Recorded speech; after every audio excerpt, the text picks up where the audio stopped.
2002, for me, you could probably, if you sum it up in one word, would be records.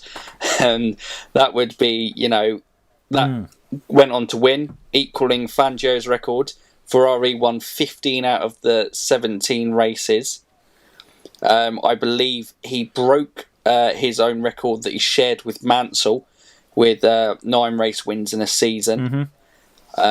I believe it was the consecutive wins at the start of the season where he got 6 as well, I believe. And look, he finished every race on the podium for an entire season, which is just mind-blowing. Think about that, as it doesn't happen even nowadays. Like, to finish, that's how bulletproof he was and how bulletproof his car was.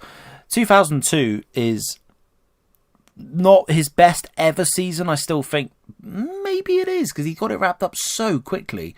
Well, it's certainly at least tied as his best ever season. It's just an almost hilarious amount of dominance that he displayed and Ferrari displayed that year. It's a season that means a lot to me too. I met Michael very briefly in 2002, so it's always a season, and the British Grand Prix in particular, which I hold very dear to me, because I actually got to meet Michael. That's amazing. And I presume just kind of briefly to go, hi Michael, big fan, autograph, great, or was it a little bit more than that? It was.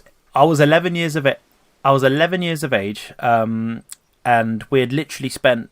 This is back in the days when you went to Silverstone. You could literally stand outside the paddock entrance, literally right up into the gates of the paddock, and no one batted an eye really. So we did that for the whole weekend, and I met everybody, literally everybody. I mean, right down to all the back markers in Formula One. I met Jean Todt, I met Eddie Jordan, David Coulthard, Kimi Raikkonen, Barrichello. I basically met everybody of note, but I hadn't met Michael. And on the morning of the race, we were waiting. Me and my dad were waiting outside the paddock. Autograph book and the old disposable cameras. Remember them? Amazing. I know, right? The ones where you have to none of this smartphone, taking on your phone business. You had to wind these things up, and then you actually, you know what I mean? You were just like crazy. I really hope this is good, because I've got no idea. Yeah. So. Yeah, absolutely. Yeah, you had no retakes. And also there was only 20 pictures per roll or something. It was hilarious. Anyway, we're waiting outside the paddock in the morning. And there he comes out of the back of a I don't know, like a car or something. And my dad's like, go now. I'll follow you.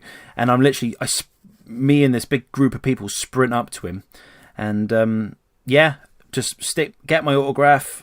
And there's this picture my dad snapped of me, literally 11-year-old boy meeting his idol. And I'm literally eyes wide, mouth slightly agape in this moment, knowing that this will probably never happen again. But this is Michael Schumacher right here. And even just from that experience, a really short experience, he had this, I don't know how to describe it, an aura about him. Like everybody else almost felt like a normal person who happened to do a really cool job.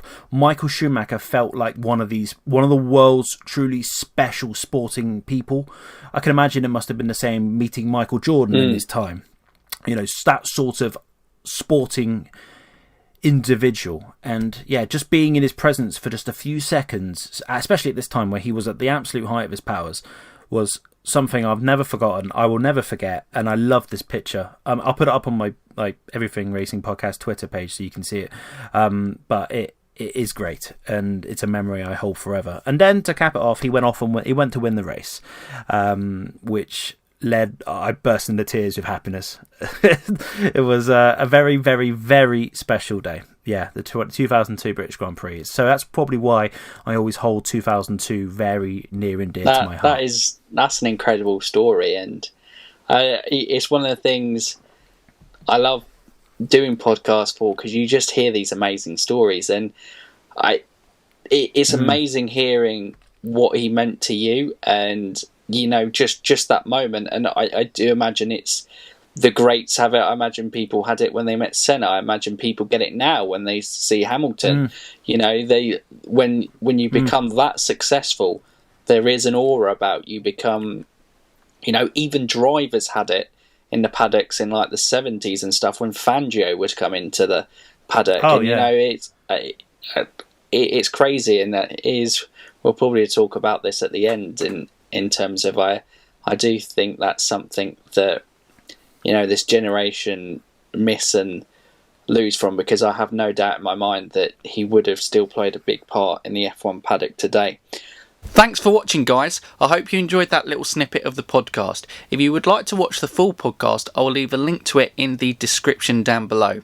And don't forget, if you do enjoy what we do on this channel, you can subscribe to it, click that bell notification, and you can keep up to date with all our latest content, just like this one. But for now, you F1 fans, keep racing.